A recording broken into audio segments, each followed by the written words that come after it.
Es viernes de Radiografía de Negocios con nuestro editor en jefe de Milenio Negocios, Jesús Hernández. Bienvenido, Jesús.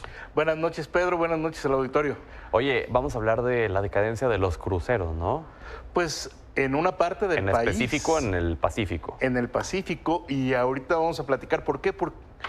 Fíjate que el Pacífico fue los primeros polos de desarrollo turístico que tuvimos en el país y que tienen una gran leyenda como centros que eran destino obligado para las líneas de yates, cruceros, ¿no? En aquel entonces, los años 50, 60, cuando llegaban aquellas grandes figuras de Hollywood, grandes millonarios, ¿no? O nazis que llegaba y se atracaba en Acapulco, en Puerto Vallarta, y que pues han ido modificándose los destinos, la ¿no? tendencia de las rutas, ¿no? Ok.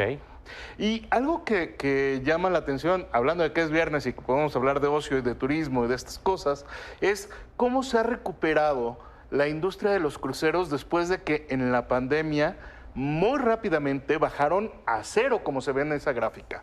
Vemos que iniciaron un 2020 con pues un buen nivel de crecimiento, ¿no? Veíamos que había una buena captación de dólares. En ese momento, cada pasajero podía dejar en México alrededor de $78.2 cada viajero. Y de un día para otro, por la regulación global de COVID, aunque Claro. México nunca se cerró al turismo, tuvieron que parar operación, quedar absolutamente en cero durante muchos meses, mucho más de un año. Sí. Porque hay que recordar estas escenas de viajeros atrapados en los cruceros por COVID sin poder bajar y tal, Sí, durante caray. largas semanas. Y luego se empezó a recuperar la actividad. Y como lo vemos, se recuperó de una forma fantástica, de tal manera que si en enero de 2020 eran $78.2, hoy estamos en $84.4 por viajero. O sea, incluso superó el nivel prepandemia. Prepandemia, más o menos es un 8.2% por Claro. arriba, lo cual nos habla de una resiliencia básica importantísima para el país como atractor de divisas, ¿no? Y eso es una de las formas o es una de las razones por las que los cruceros pues nos tienen que importar. Digo, creo que muchos de quienes nos acompañan del otro lado de la pantalla han visto cómo en estos destinos portuarios, cuando llega un crucero, de repente bajan 400, 800, a veces miles de personas. Claro. Y todo se convierte en una actividad bullante de comercio, desde los malls hasta los pequeños restaurantes. Sí, las artesanías locales. Es una derrama económica importante. La derrama económica es fuerte en unas horas y luego la gente se vuelve a subir al crucero, se va, y en algunos lugares, por ejemplo Mahahual, Ajá. es impresionante cómo de toda esa vida y de todo ese bullicio, de repente Cero. se vuelve un pueblo Medio tranquilo, fantasma de casi. playa, medio fantasma, claro.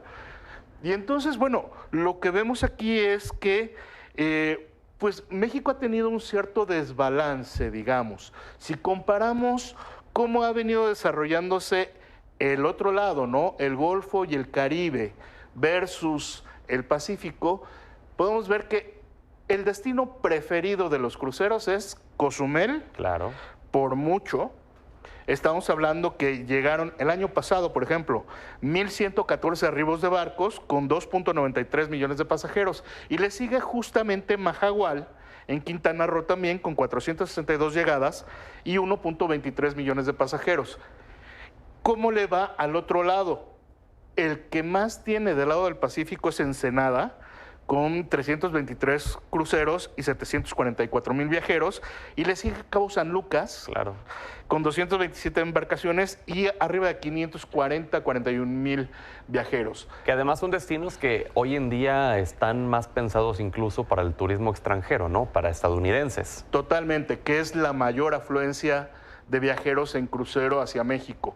Para México, particularmente en el Golfo, llegan bien de República Dominicana, Aruba, ¿no? Esta Ajá. parte de las islas caribeñas, o bien de Florida, ¿no? De las costas de Florida, sobre todo Miami, Claro. y llegan hacia México. Y vemos que la línea anaranjada, un poquito más viva, son los destinos del Caribe y en algunos años, de 2018 para acá, fácilmente doblan y casi triplican Claro. la afluencia. Y lo que decías, son puertos que tienen una infraestructura más planeada para el turismo internacional, mucho más moderna y que ha diversificado su oferta en estos destinos. Mientras que del otro lado, pues tenemos, sí, la gran gloria de los recuerdos, pero Ajá. de alguna manera son puertos anclados en una infraestructura que pues se quedó en el siglo XX. Ahora, ¿cuál es el problema aquí? México ha venido creciendo en materia de cruceros entre 10 y 20% en los últimos años. Pero si reactivamos de los 48 puertos que hay en el país, 17 están en el Pacífico y algunos son tan importantes como los de Baja California o Oaxaca, ¿no? Claro. Podríamos tener un potencial de crecimiento de entre 30 y 40%, pues incluso anual en el corto plazo. Entonces, pues eso obviamente significa una gran oportunidad para el país. Sin duda alguna de desarrollo económico, con todo lo que el turismo implica para estos lugares que dependen prácticamente de eso. Jesús, ¿algún comentario final? Pues mira, sí, solamente decir que es el turismo y particularmente el de cruceros llega directamente a la gente y por eso habría que apoyar esta actividad turística. Muy bien, te vemos el viernes. Gracias como siempre, Jesús. Por aquí estaremos. Pausa, ya volvemos.